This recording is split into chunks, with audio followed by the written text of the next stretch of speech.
მოგესალმებით მეგობრებო, დღეს მინდა გესაუბროთ საკითხზე, რომელიც ბევრი დამწყებისთვის არის საკმაოდ მნიშვნელოვანი.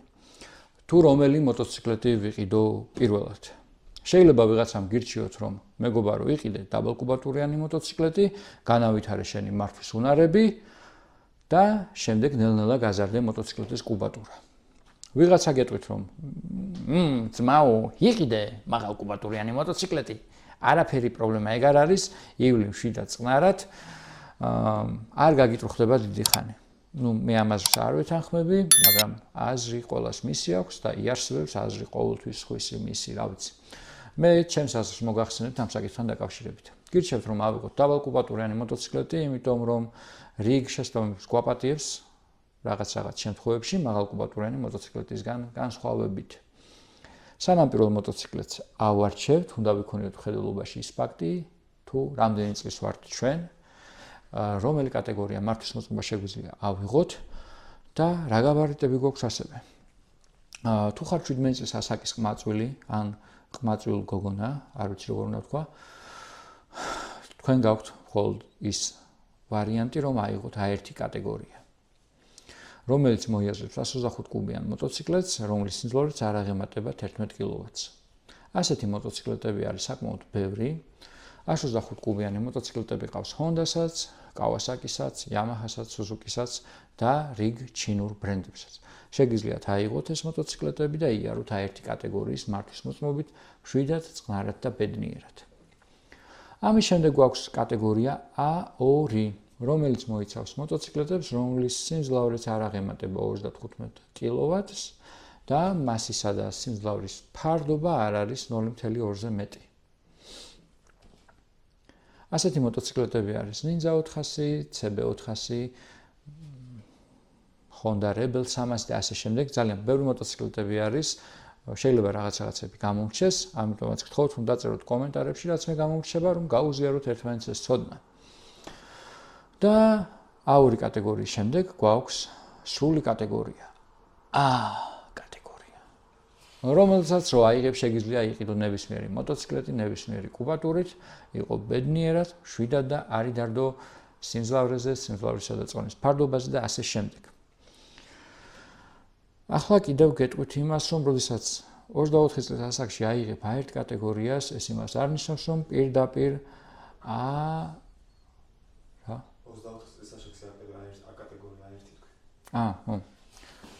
იყოს. ასევე, როდესაც 24 წლის ასაკში A კატეგორიას ავიღებთ, ეს იმას არ ნიშნავს, რომ ჩვენ შეგვიძლია პირდაპირ დავждეთ 1000 კუბატურიან მოტოციკლეტზე.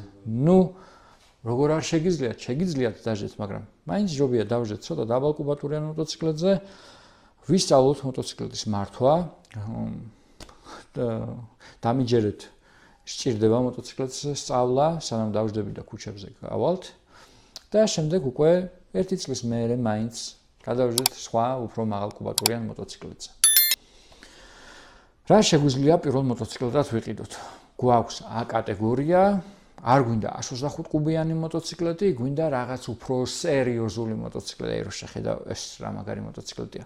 შეგვიძლია განვიხილოთ მოტოციკლეტები, მაგალითად მე ძალიან მომწონს CB 500, ოღონდ 2021 წლიდან გამოდის CB 500 ამობრუნებული ჩანგლებით, 2 სამუხრუჭე დისკით წინა საბურავზე, რაც უფრო ჯანიან საჩენს ამ მოტოციკლეტს რა.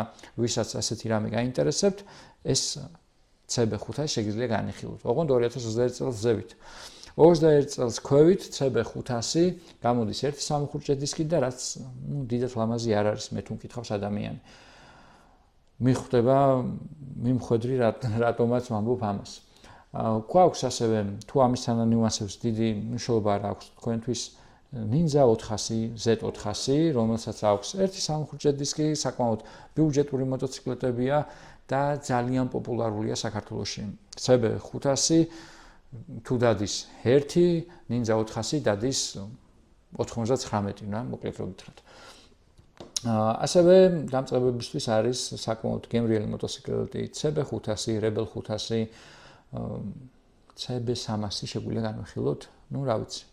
ვისაც მოსწონს, შეუძლია მშვენივრად დაждდეს და იკატაოს. ასევე Yamaha-ს ყავს ძალიან მოთხოვნადი მოტოციკლეტები, Yamaha R3, MT-03, R25 და ასე შემდეგ, რომელიც შეიძლება მოკლედ რო გითხრათ, დასაწყებად მშვენიერია ნებისმიერი მოტოციკლეტი იაპონური 4-ხეულიდან, რომელიც მოიაზრებს Kawasaki-s, Honda-s, Suzuki-s და Yamaha-s ბრენდებს. შეიძლება მოტოციკლეტები გამორჩა, დაამატეთ კომენტარებში. დღესდღეობით საკმაოდ აქტიურად შემოდის ბაზარზე ჩინური მოტოციკლეტებიც. ყველა ბრენდზე არ მაქვს ინფორმაცია, მაგრამ CF Motors ნაწარმი, CF Motors მოტოციკლეტები საკმაოდ გამომდგარებია და ძალიან ბევრი ადამიანისგან ბევრი პოზიტიური რამე მომისმენია ამ მოტოციკლეტებზე. თქვენ როგორი შთაბეჭდილება გაქვთ და როგორ უყურებთ ჩინურ მოტოციკლეტებს, დაწერეთ კომენტარებში, ძალიან საინტერესო იქნება თქვენი აზრიც. მე პირადად მithქვამს ბევრჯერ, რომ რაღაც 20 წლის და 30 წლის წინანდელ იაპონელს მირჩევნია ახალი ჩინური მოტოციკლეტი მეთქი. მაგრამ ასევე ხაზგასასმელია ის ფაქტი, რომ ბაზარზე გვხვდება ძალიან ლამაზი ჩინური მოტოციკლეტები, იმდენად იაფად, რომ მე გაუცებული ვარ, რა ვიცი, ახლა მე პირადად არ გადავიხდი ასეთ მოტოციკლეტში არანაირ თანხას, იმიტომ რომ რიგ კითხვის ნიშნებს ბადებს, მაგრამ როდესაც CF Motors-ზე არის საუბარი, ეს ბრენდი უკვე საკმაოდ დიდი ხანი არის დადის გზებზე და ბევრი მომხმარებლის აზრიც არის დაფიქსირებული ამ ბრენდთან დაკავშირებით. დანარჩენი, რა ვიცი, თქვენ იცით, ვისაც გინდათ 1000 კუბატურიანი მოტოციკლეტი, პირველ მოტოციკლეტად წარმატებები და მშვიდობიანი გზა თქვენ და ვისაც გინდათ რომ ნელ-ნელა დახვეწოთ თქვენი მართვის უნარები, წარმატებები თქვენ ასევე. კიდევ ერთ რამეს დავამატებ. როდესაც მანქანით მოძრაობ ადამიანი და შემდეგ გადაждები მოტოციკლეტზე, შენ გაცილებით უფრო წინ ხარ იმ ადამიანთან შედარებით, ვინც პირდაპირ პირველ ტრანსპორტად იყენებს მოტოციკლეტს და ისე გადის გზებზე, რადგანაც როდესაც მანქანიდან გადაждები მოტოციკლეტზე, შენ უკვე გზებზე ცნობ სულელებს და მათ არიდებ თავს, მაგრამ როდესაც არანაირი გამოცდილება არ გაქვს და ისე გადიხარ გზაზე, ამ შემთხვევაში შენ ძალიან ბევრი რამე გაქვს სასწავლში მოიაზრება ის, რომ ელემენტარული გზის წაკითხვა გვჭირდება, რომ ვიცოდეთ. ამიტომაც ყოველთვის ვიყოთ ფრთხილად და ვახსოვდეს, რომ მოტოციკლეტი არის გაზრდილი რისკის ტრანსპორტი და ყველაზე ჭკვიანები ჩვენ უნდა ვიყოთ გზაზე, რომ ავირიდოთ რიგი უბედური შემთხვევები. წარმატებები ჩვენ, გამოიწერეთ ჩემი არხი, დაალაიქეთ ვიდეო და გადაუზიარეთ იმ მეგობას, ვისაც უნდა რომ იყიდოს პირველი მოტოციკლეტი. წარმატებები. ეგ არის რა.